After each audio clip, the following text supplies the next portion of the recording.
Move the Mouse here, and we're back with another episode of the How-To series, and in today's episode we're talking about the Parklife DLC. More than any of the other DLCs, this one is all about decorating your cities, and we'll talk about the different types of parks you can drop in, from city parks, to amusement parks, nature reserves, and zoos. To get started with any park, first we need to paint a park area. Next we have to decide what type of park. So you can drop in a main gate or a small main gate for any of the parks. Once we've defined an area for our park, the type of gate that we drop in defines the type of park that we're creating. So to create a city park, we'll drop in either the large main gate or the small main gate. And then if you wanted to provide entrance from other areas, you can drop in side gates of the same type. You can then connect together with paths, drop in various objects, and the more visitors you have and the more entertainment your park provides, the more objects you'll unlock and be able to drop in. If we go to the inspector tool and interact with the main gate, we can actually bring up the park area info, and this is where we can see what we need to level up. So we'll need 500 visitors and more entertainment in the park, basically more structures. Now, one way you can cheat the system a little bit is by dropping in some of the pre-created parks or unique buildings into your existing parks that you've created in Parklife, and those actually have an entertainment value as well. So you can mix and match and build some of your own or drop in some of the pre-made assets that will draw in visitors, level it up to unlock new things, but also make money for your city as people visit the park.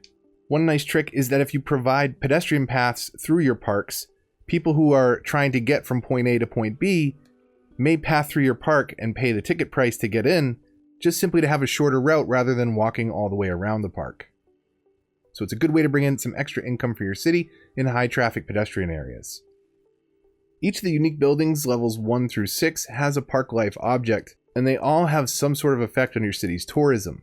The city arch will increase the tourist capacity of roads by 5%. The clock tower increases the speed of trains by 20%. Old Market Street will increase tax revenue of nearby commercial zones by 5%. The Sea Fortress increases ship and airport traffic tourist capacity by 5%. The observation tower increases the effective radius of all parks and plazas by 10%, and the statue of Colossalus increases the stay of tourists in your city by 20%. Once you've placed all the uniques for Parklife on your map, you'll have the ability to drop in the Castle of Lord Chirpwick, assuming you've reached the monument milestone as well. This increases the attractiveness of all unique buildings by 25%. So everything about Parklife really helps draw in more tourists and make money from that, and that can be a huge lift to your city's bank account. The park maintenance building works like most city services. It has an effective radius and you can see where the coverage is on the roads. It'll send out trucks to boost the parks, increasing their entertainment value and effective radius.